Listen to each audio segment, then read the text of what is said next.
Hello students, मैं आकाश भारद्वाज एक बार फिर से आपके इलेक्ट्रिशियन थ्योरी की क्लास में आपका स्वागत करता हूं। तो अब हमारी क्लास में रिवीजन चालू हो रहा है। तो रिवीजन में आप लोग बहुत फ़ायदा उठा सकते हैं क्योंकि आपके एग्ज़ाम बहुत नज़दीक हैं।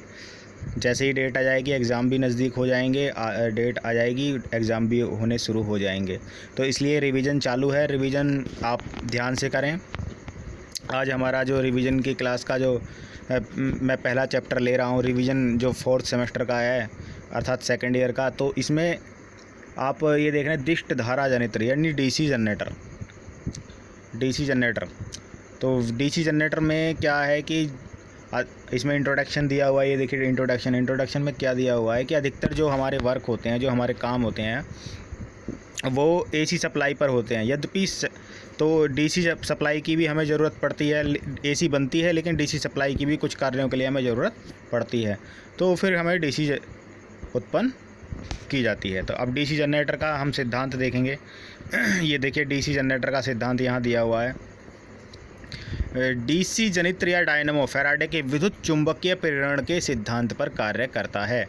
विद्युत चुंबकीय प्रेरण का सिद्धांत, ये देखिए डीसी जनरेटर डायनमो फैराडे के विद्युत चुंबकीय प्रेरण के सिद्धांत पर आधारित होता है। इस सिद्धांत के अनुसार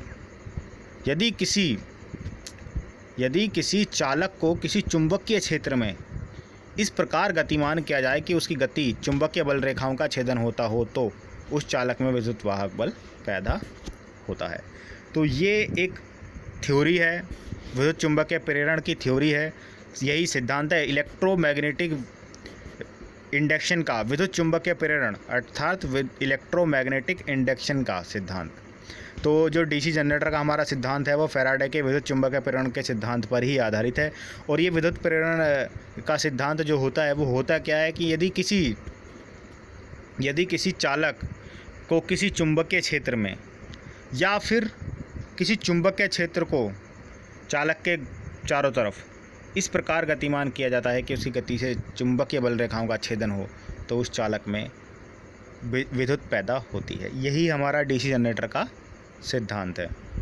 तो अब इसमें जनरेटर क्या होता है? यांत्रिक ऊर्जा को विद्युत ऊर्जा में बदलने वाला, यांत्रिक ऊर्जा को विद्युत ऊर्जा में परिवर्तित करने वाली मशीन जनित्र कहलाती है। जनित्र यानी पैदा करने वाला, जनने वाला जनित्र। यदि मशीन डीसी पैदा करती है तो डीसी जनित्र, और यदि ऐसा एसी पैदा करती है तो एसी जनरेटर यानी अल्टरनेटर कहलाती है।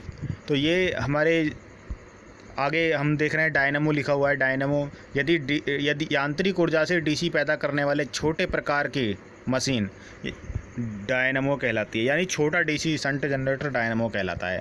सिंपल भाषा में अगर कोई बोला जाए तो छोटा डीसी शंट जनरेटर ही डायनमो कहलाता है। इसका प्रयोग बैटरी चार्जिंग के लिए किया जाता है। अब देखिए ये आता है हमारा डीसी जनरेटर की मौलिक आवश्यकता, यानी उसमें एक डीसी जनरेटर में क्या क्या होना चाहिए तब वो अपना वर्क करेगा। डीसी जनरेटर की मौलिक आवश्यकताएं क्या होना चाहिए? चुंबकीय क्षेत्र यानी मैग्नेटिक फील्ड तो होना ही चाहिए। मैग्नेटिक फील्ड होना चाहिए, आर्मेचर होना चाहिए। दूसरी कंडीशन है आर्मेचर। पहली कंडीशन चुंबकीय क्षेत्र यानी मैग्नेटिक फील्ड, दूसरी कंडीशन आर्मेचर, और तीसरी कंडीशन है कम्यूटेटर तथा ब्रुश। फिर है मैकेनिकल एनर्जी, यानी मैकेनिकल एनर्जी भी चाहिए उसको। अब वो चाहे मैकेनिकल एनर्जी आप या तो किसी प्राइम मूवर से दें, या आप घुमाएं, या फिर किसी टरबाइन से घुमाएं, यानी मैकेनिकल एनर्जी चाहिए ही चाहिए। तो इस टॉपिक में आपको कुछ समझ में ना आया हो तो आप पूछ सकते हैं क्वेश्चन।